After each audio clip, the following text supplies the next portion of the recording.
Estamos de regreso el día de hoy junto a Livni Suárez y Reina Andrades.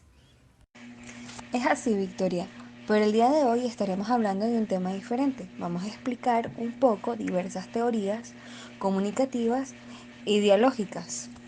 Es así, hablaremos específicamente de la Escuela de Frankfurt, la racionalidad instrumental y la razón comunicativa. Entonces, podemos arrancar explicando un poco de la Escuela de Frankfurt. Esta escuela reúne la producción de una serie de pensadores que iniciaron sus estudios en torno a la teoría marxista para después hacer una reflexión crítica sobre las sociedades industrializadas. Sus integrantes se reunieron en el Instituto de Investigación Social de la Universidad de Frankfurt, creado en 1924. En 1924 surge el Instituto de Investigación Social adscrito a la Universidad de Frankfurt, bajo la dirección de Karl Grünberg hasta 1931.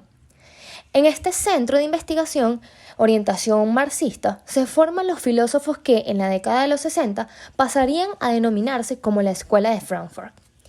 En un primer momento destacan las influencias de Hegel y de Heidegger, también la de Marx y Freud. Pero sin embargo, con el tiempo rechazan algunas teorías de estos pensadores e incluso llegan a criticar el marxismo clásico. Poco a poco, el objeto de estudio de la escuela que se expande hacia la industria cultural, sobre todo cuando las guerras llegaron. En este momento se trasladaron a Estados Unidos y se establecieron en la sede de la Universidad de Columbia.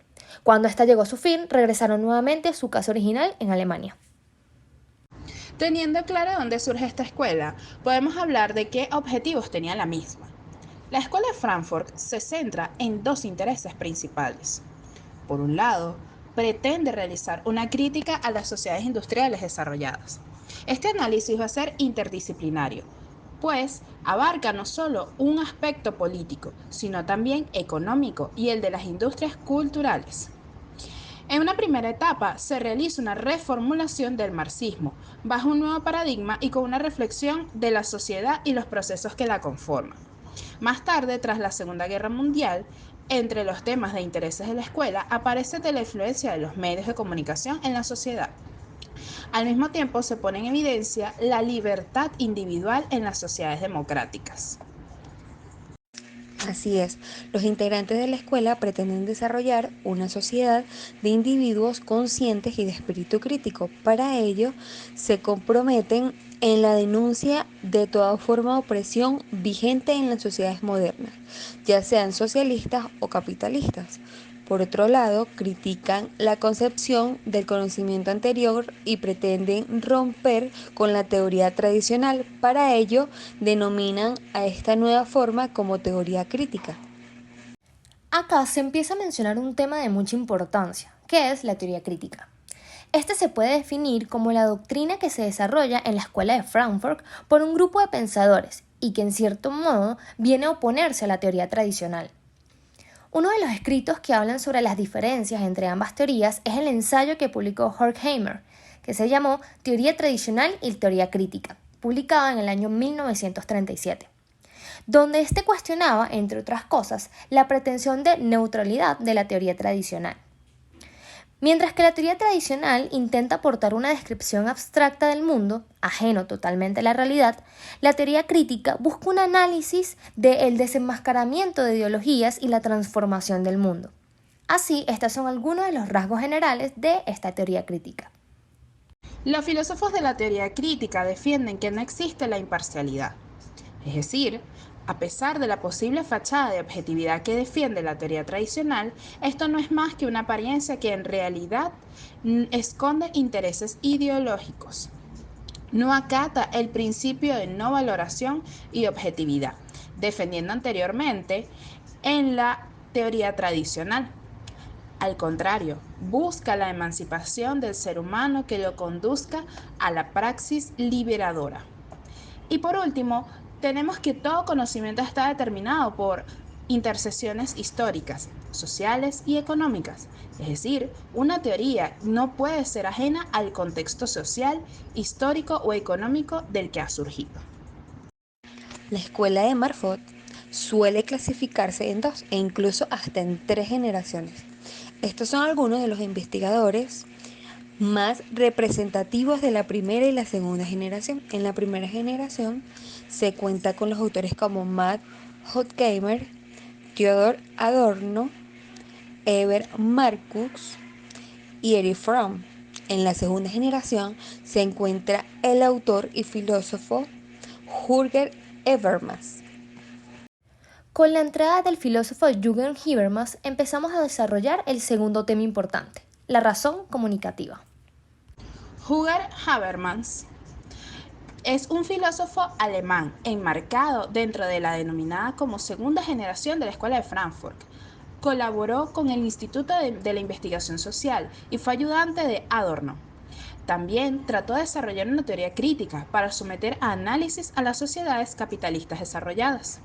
Entre sus obras más importantes se encuentran La lógica de las ciencias sociales, La teoría de la acción comunicativa y, por último, El discurso filosófico de la modernidad. Jürgen Habermas empieza a estructurar un nuevo pensamiento y manera de llevar el entendimiento social y su funcionamiento. Para poder entenderlo de una forma más eficaz, primeramente debemos ver que ahora el elegir o saber va llevado de la mano de una acción instrumental. Es una acción dirigida a la consecución de su fin.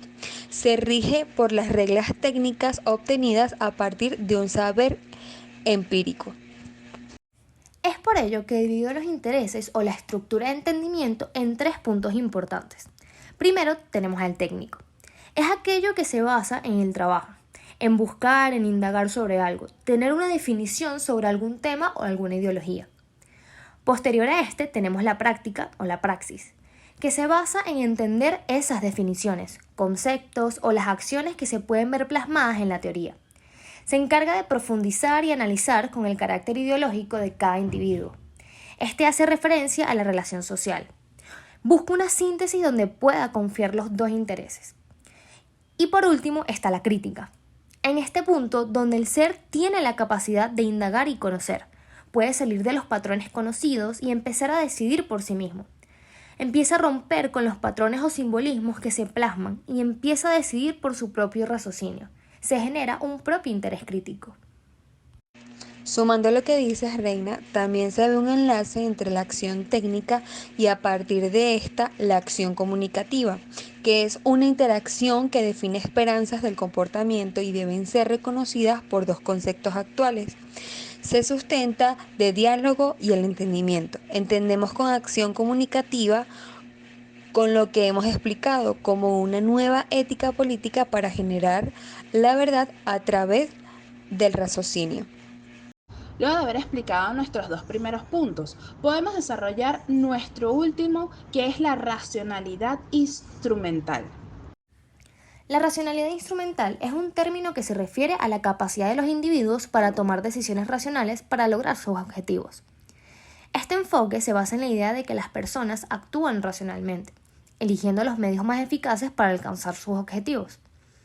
Es importante destacar que la racionalidad instrumental se centra en la eficiencia y la maximización de resultados, pero no puede definir ni prescribir el sentido del mundo ni establecer los valores que le inspiran.